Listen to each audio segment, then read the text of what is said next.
E fala, maratonistas, beleza? Meu nome é Iago e sejam bem-vindos a mais um vídeo aqui no canal. E galerinha, agora sim a gente pode dizer que 2023 começou. Carnaval já passou, então vamos voltar à nossa programação normal. E como a gente tá há 2 semanas sem vídeo novo aqui no canal, vamos voltar a todo vapor. E nada melhor do que começar falando sobre o início da 5ª fase da Marvel com o filme Homem-Formiga e Vespa Quantumania. Mas antes, galera, eu já quero pedir desculpa a vocês porque eu tô com uma gripe e uma gripe braba. E é aquela coisa, né? Depois de 28 anos, a pessoa resolve ir pela primeira vez no Carnaval de Salvador e aí dá nisso, né? Pega uma gripe, é um menino amarelo, então eu já peço a colaboração de vocês. Dito isso, Homem-Formiga e Vespa Quantumania foi lançado nos cinemas brazucas no dia 16 de fevereiro e nesse longa vemos que Cassie, a filha de Scott Lang, acabou desenvolvendo um dispositivo que permite o mapeamento do reino quântico. Entretanto, galera, dá um maior BO com esse experimento e a galera acaba sendo toda puxada para esse reino desconhecido. Separado em 2 grupos, sendo um composto pela Janet, Henry e a Cassie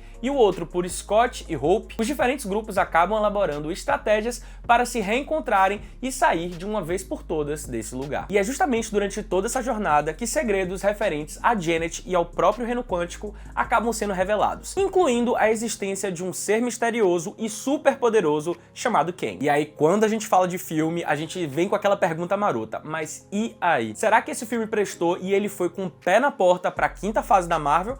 Ou ele acabou decepcionando a galera? Bem, se eu tivesse que resumir toda a minha experiência desse filme em apenas uma frase, ela seria mais ou menos assim: filme infantil e de relevância quase nula. Bicho tá seco, tá grosso. Mas deixa eu te explicar, não é que o filme seja ruim, não. Ele é um filme, inclusive, que tem vários momentos muito engraçados e que ao longo das 2 horas vão te entreter em vários pontos. E essa atmosfera cômica, ela pode acabar te remetendo aos outros 2 filmes da franquia. Só que a diferença é que esse novo filme da trilogia, ele é apenas isso. Ele não tem uma trama interessante e envolvente, diferente dos 2 primeiros filmes. E galera, o roteiro é tão fraco, mas tão fraco, que os diretores eles se prendem a clichês cômicos para poder você não sair do cinema com a sensação de que assistiu a uma história que não se desenvolveu. Entretanto, nem a comédia foi capaz de salvar essa história frágil que no frigir dos ovos foi mais utilizada para introduzir um novo vilão. Bem, se o filme ele é tudo menos sobre Homem-Formiga, tudo bem, não tem problema. Afinal de contas, alguém precisaria apresentar o novo Thanos da Marvel. E isso, galera, de que a história não é sobre Homem-Formiga fica tão clara, mas tão clara, que tirando a Janet, interpretada pela belíssima Michelle Pfeiffer,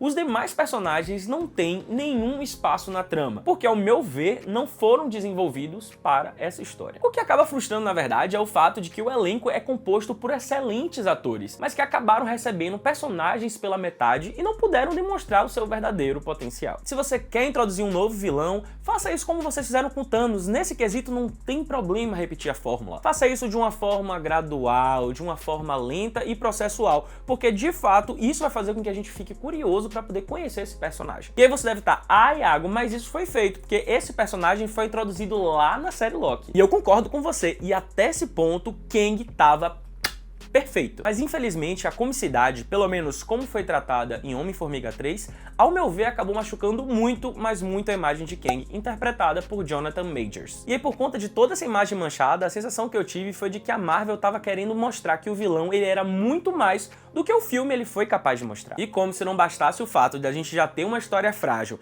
que estava sendo usada para poder apresentar um novo vilão, mas que acabou meio que bagunçando toda essa história desse vilão, o roteiro ainda me vem com um outro vilão chamado Murdock. Galera, que coisa mais tosca e mais bizarra é esse personagem. Pensa comigo, se o roteiro já não estava conseguindo desenvolver nada direito, imagina colocar 2 vilões. É claro que seria fracasso atrás de fracasso. A presença de Murdock seria facilmente suprimida da história, galera, caso ele não fosse usado como uma ferramenta preguiçosa de roteiro para acabar justificando o desenvolvimento de acontecimentos significativos, mas que poderiam ter sido muito melhores desenvolvidos sem a presença desse personagem. Faltou criatividade, dona Marvel, porque é isso que ficou parecendo. Sendo bem sincero, o ponto alto desse filme são as 2 cenas pós-crédito que fazem com que você saia do cinema com esperança de que a 5ª fase da Marvel tenha mais a entregar do que o que a gente viu em Homem-Formiga Quantumania. Graças a Deus! Com a computação gráfica excessiva e que é uma marca registrada da Marvel e que pra mim até então nunca foi um problema, Homem-Formiga 3 ele extrapola o limite do tolerável, fazendo com que esse filme seja um 3D muito,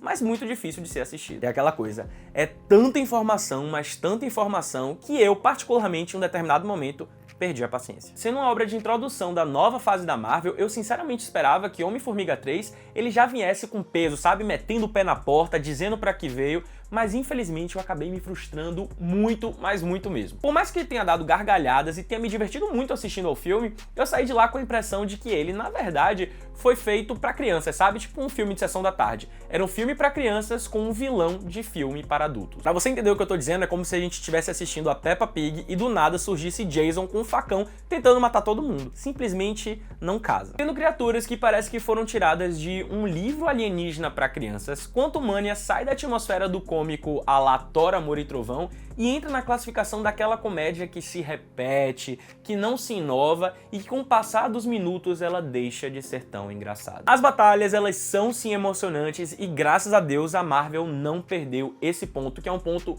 muito, mas muito positivo. E com fé no Senhor não irá perder, amém, obrigado. Ainda dá tempo, galera, ainda dá tempo de recalcular a rota e fazer algo que realmente seja incrível para essa nova fase da Marvel. É só perceber que o público já cansou dessas comédias que simplesmente repetem os mesmos clichês cômicos. O público quer o quê? A gente quer histórias mais emocionantes, histórias mais envolventes, que realmente nos prendam naquilo que está sendo contado e que fujam daquela receita de bolo de histórias feitas para heróis. Dessa forma, eu e Iago dou 2.25 almofadinhas, porque apesar de eu ter saído do filme muito frustrado, eu me diverti quando estava assistindo ao filme, mesmo que tenha saído da sala de cinema com muitas, mas muitas ressalvas. Então é isso, galera, o vídeo tá acabando, eu espero muito que vocês tenham gostado. Se você ainda não curtiu, curte agora, se inscreve no canal e ativa o sininho para não perder nenhuma notificação. E deixa aqui nos comentários se você já assistiu Homem-Formiga, se já assistiu, qual foi a sua opinião. Então é isso, valeu!